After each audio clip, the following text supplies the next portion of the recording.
हर रोज एक नई कहानी देखने के लिए चैनल को सब्सक्राइब करें और बेल आइकन को दबाना ना भूलें। रौनकपुर कहकर एक गांव में शिवांगी अपने बूढ़े पिता जगमोहन के साथ रहती है। शिवांगी का इस दुनिया में अपने पिताजी के अलावा और कोई नहीं होता।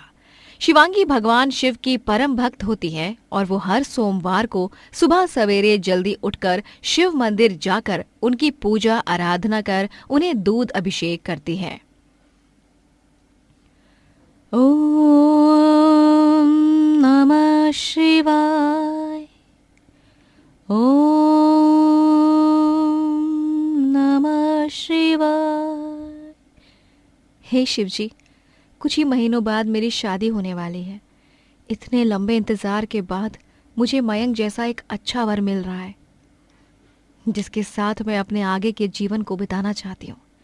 बस आपसे यही मांगना चाहती हूँ कि मेरी शादी में कोई विलम्ब ना आए और सब कुछ अच्छे से हो जाए। शिवांगी मंदिर में घंटों तक बैठकर शिव जी से बातें किया करती है।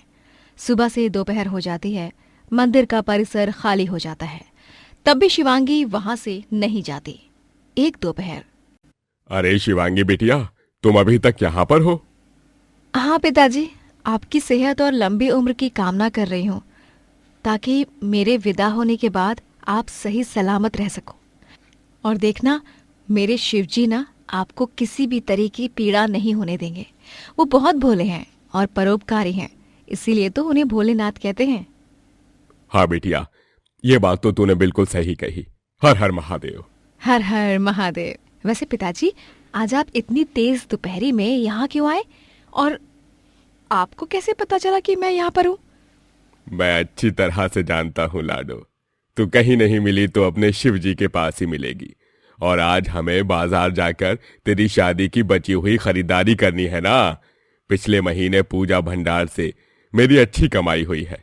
बचत किए हुए पैसों से और पूजा भंडार से कमाए गए पैसों से आज हम खरीदारी कर पाएंगे।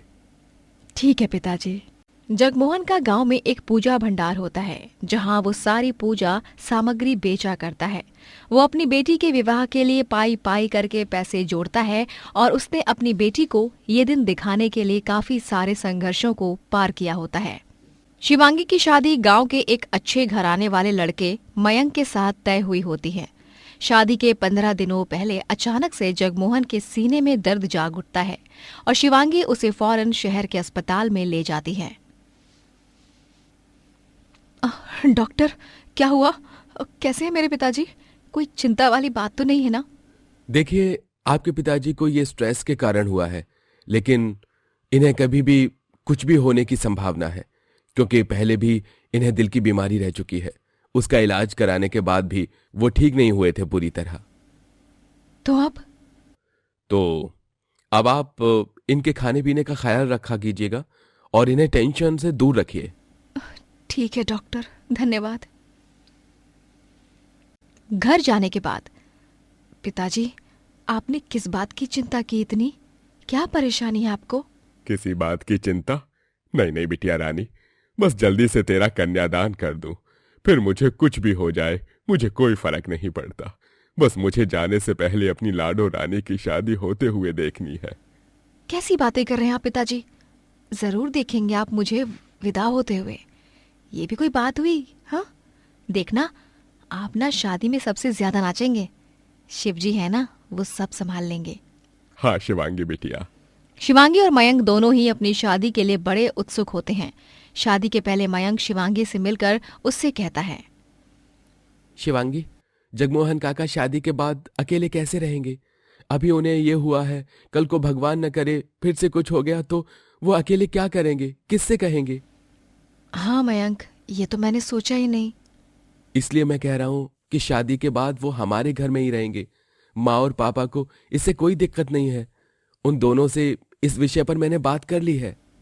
मयंक, तुम सच में बहुत नेक दिल और अच्छे इंसान हो, और मैं बहुत भाग्यवान हूँ जो मुझे तुम जैसा होने वाला पति और ससुराल वाले मिले। काकी काका ने तो पिताजी से दहेज भी नहीं लिया, और तो और शादी का आधे से ज्यादा खर्चा वो लोग ही उठा रहे हैं। मैं बहुत खुशनसीब हूँ सच में। ये सब मत कहो, हमारा रिश्ता तो स्वयं देवों के देव महादेव ने लिखा है, और हमारा साथ आना भी उन्हीं के कारण हुआ है। हाँ मयंक, सो तो है।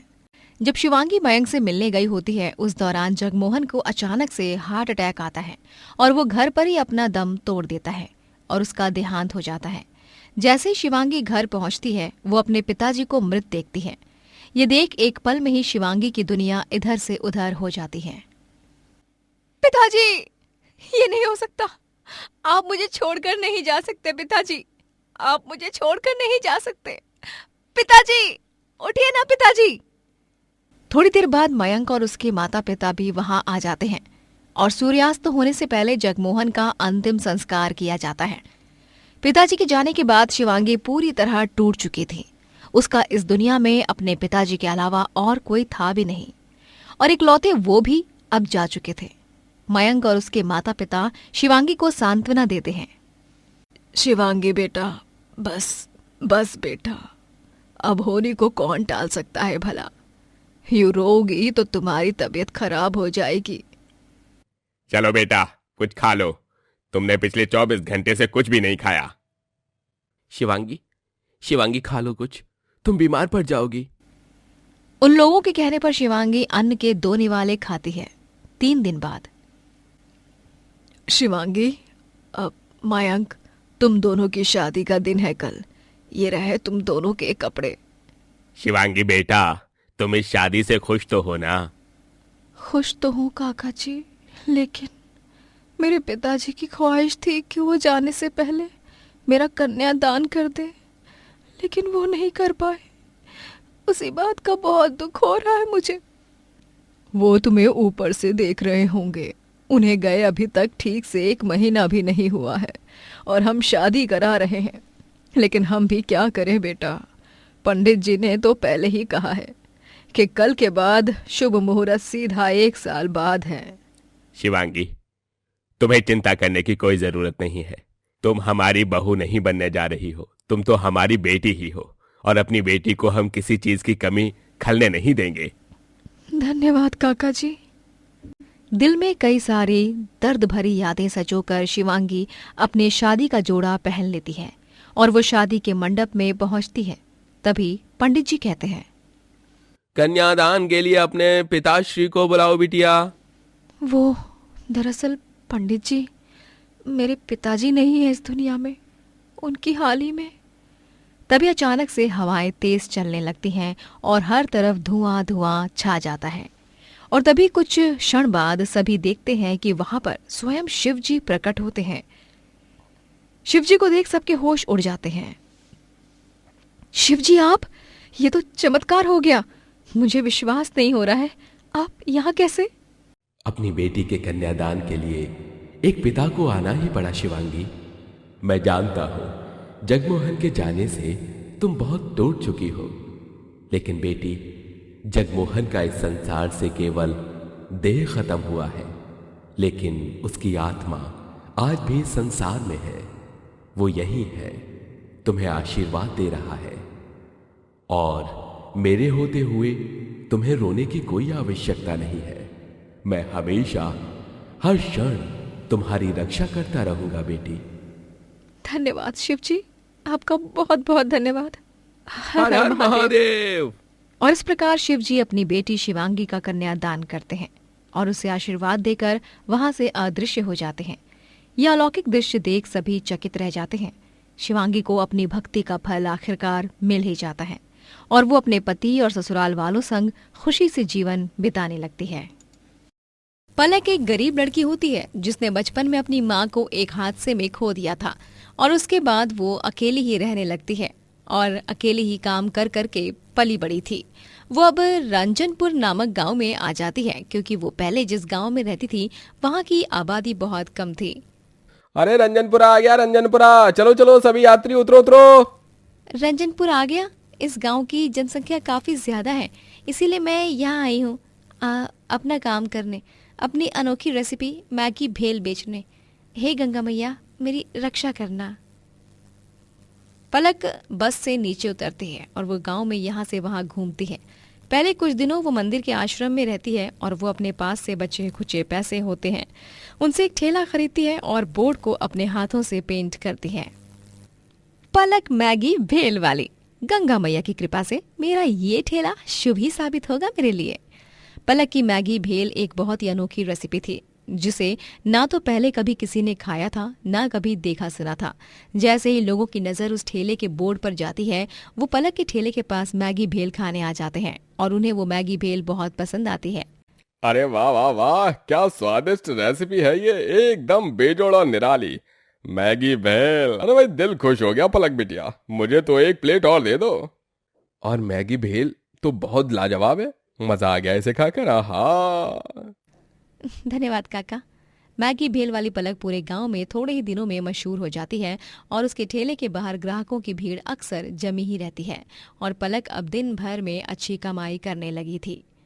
लेकिन पलक मैगी भेल वाली के कारण उस मोहल्ले में भेलपूरी बेचने वाली मनोरमा के ठेले पर ग्राहकों का आना जाना ना के बराबर हो चुका था। अरे तैया, जब से वो पलक मैगी भेल वाली आई है, तब से मेरे ठेले पर भेलपूरी खाने कोई नहीं आया। इक्का दुक्का ग्राहक तो छोड़ो, तनिको एक मक्खी तक नहीं मंडरा रही आज तो। मनोरमा एक विधवा औरत थी जिसका इस दुनिया में कोई नहीं था और वो रंजनपुर में अभी 2 साल पहले ही रहने आई थी। लोगों का कहना था कि उसके जीवन में बहुत दुख मिले थे, इसीलिए वो गुस्सैल और घमंडी स्वभाव की थी। पलक की बढ़ती तरक्की देख मनोरमा के कलेजे में आग लगने लगती है और वो गुस्से से लाल होकर अब पलक के लिए मुसीबतें खड़ी करने के लिए तय करती है। बस बहुत हुआ, अब तो मैं इस पलक की बच्ची का जीना दुश्वार करके ही रहूंगी और इसे इस गांव से भगा कर ही रहूंगी, क्योंकि इसके मैगी भेल की वजह से ही मेरे भेलपूरी ठेले की वाट लग चुकी है। मनोरमा रात को पलक के ठेले के पास छुपकर उसे देखती है और जैसे ही पलक ठेला बंद करके वहां से जाती है, मनोरमा तुरंत उसके ठेले पर रॉकेल डालकर उसे जला देती है और वहां से भाग जाती है। अगली सुबह अपने ठेले को राख होते हुए देख पलक को बहुत बुरा लगता है। अरे नहीं, मेरा ठेला जलकर राख कैसे हो गया?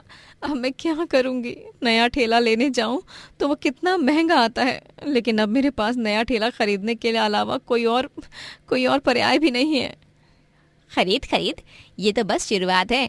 तुझे मैं इतना तंग करूंगी कि तू थक हार कर इस गांव से चली जाएगी। मेरे नाक में दम कर रखा है जब से आई है। पलक बाजार जाकर एक नया ठेला खरीद लेती है और नए ठेले पर मैगी भेल बेचने लगती है। मनोरमा की जलन दिन ब दिन बढ़ती ही जाती है और उससे पलक की प्रगति देखी नहीं जाती, इसीलिए वो अब अपनी दूसरी चाल चलती है। वो उसके आश्रम में जाकर उसके सारे पैसे चुरा लेती है और मैगी भेल बनाने की सारी सामग्री भी चुरा लेती है, जिसके बाद बेचारी पलक के पास अब कुछ नहीं बचता है। वो एक पेड़ की छाया में बैठकर बिलख बिलख कर रो रही होती है। हे गंगा मैया, ये क्या हो गया मेरे साथ? अब मैं क्या करूंगी? सारे पैसे और सारा सामान चोरी हो गया मेरा। अब मैं मैगी भेल कैसे बेचूंगी? कैसे करूंगी मैं अपना गुजारा? अब मैं आराम से अपनी भेलपूरी बेच सकती हूँ और साथ ही मैगी भेल भी, क्योंकि अब तो वो कलमुही पलक जा चुकी है। आखिरकार मेरा मकसद पूरा हो ही गया। पलक जब रो रही होती है तभी वहाँ तेज हवा चलती है और हवा के झोंके के साथ एक कागज उड़कर पलक की गोद में आ गिरता है। जब पलक उस कागज को देखती है तब वो चकित रह जाती है। कुकिंग कंपटीशन, वो भी रंजनपुर में? अरे वाह, 5 मिनट में बढ़िया सी अनोखी डिश बनाने वाले प्रतियोगी को मिलेगा 2 लाख रुपए का इनाम और साथ ही एक चमचमाती हुई ट्रॉफी। ये तो बहुत ही सुनहरा मौका है। मैं इस मौके को अपने हाथ से जाने नहीं दूंगी और मैं इस कुकिंग कंपटीशन में हिस्सा लेकर ही रहूंगी। गंगा मैया, अब आपके हाथों में है सब कुछ। पलक उस कुकिंग कंपटीशन में भाग लेती है और वहां पर भी वो मैगी भेल ही बनाती है। मैगी भेल जैसी अनोखी रेसिपी को चखकर जजेस बहुत खुश हो जाते हैं। उन्हें पलक की बनाई हुई मैगी भेल काफी पसंद आती है और वो उसकी प्रशंसा करते हैं। अरे वाह पलक बिटिया, मैगी और भेल दोनों का बढ़िया कॉम्बिनेशन एकदम मजेदार है। ये मैगी भेल खाकर तो अलग ही आनंद मिला। पलक, मुझे नहीं लगता कि तुम्हारे हाथों की बनी इस मैगी भेल के अलावा इस दुनिया में कोई और मसालेदार और चटपटी डिश हो सकती है, इसलिए तुम ही बनती हो इस कंपटीशन की विनर। तालियां। सच? धन्यवाद जज साहब, आपका बहुत बहुत धन्यवाद। पलक उस कुकिंग कंपटीशन को जीतकर 2 लाख रुपए का इनाम और ट्रॉफी पाती है और वो उन पैसों से गांव में अपना एक घर और एक ढाबा खरीदती है और उस ढाबे में वो मैगी भेल बेचने लगती है। मनोरमा को जब ये सब पता चलता है तब वो उसके ढाबे पर जाकर वहां माचिस की तीली फेंक कर आती है ताकि वहां आग लगे, लेकिन तभी उसे जमीन पर गिरा हुआ लॉकेट दिखाई देता है। उसे देख मनोरमा हैरान और भौचक्की रह जाती है। हैं? ये क्या? ये लॉकेट? इस पर तो मेरी कुहू का नाम लिखा है। ये मेरी कुहू का ही लॉकेट है। मैंने उसे दिया था जब हम उस मेले में बिछड़े थे। इसका मतलब पलक मेरी कुहू है। क्या? ये मैंने क्या कर दिया? अपनी ही बच्ची को मैंने मौत के मुंह में मरने के लिए छोड़ दिया। कुहू मेरी बच्ची, बचाओ बचाओ, कोई है? बचाओ बचाओ, कोई है? माँ, गंगा मैया। मनोरमा अपनी बच्ची को बचाने के लिए आग में कूद जाती है और खुद जलकर पलक यानी कुहू को आग से बाहर निकालती है। काकी, काकी, ये आपने क्या किया? आप जल जाओगी काकी। काकी नहीं बेटा, मैं तेरी माँ हूँ और तू मेरी कुहू है। क्या माँ?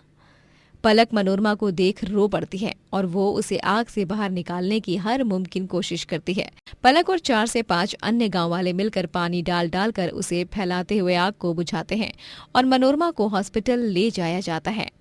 हॉस्पिटल जाने के बाद मनोरमा 2 दिन बाद होश में आती है।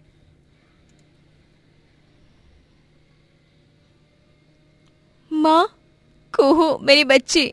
कई सालों पहले मेले में बिछड़ी हुई माँ बेटी कुहू और मनोरमा आखिरकार एक हो ही जाती हैं और दोनों एक दूसरे को गले से लगाती हैं। मनोरमा कुहू से अपनी सारी गलतियों के लिए माफी मांगती है।